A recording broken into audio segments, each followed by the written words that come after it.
Hi guys! So ito na po yung ating dinaing na bangus ng isang araw. Ayan. Uulamin po natin siya ngayon.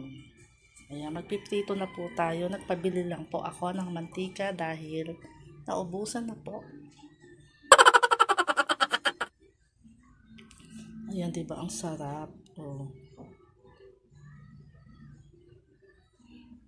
Sangkap pa, napakasarap niyan, lalo na pag tinernohan natin ng mga sausawan, 'di ba?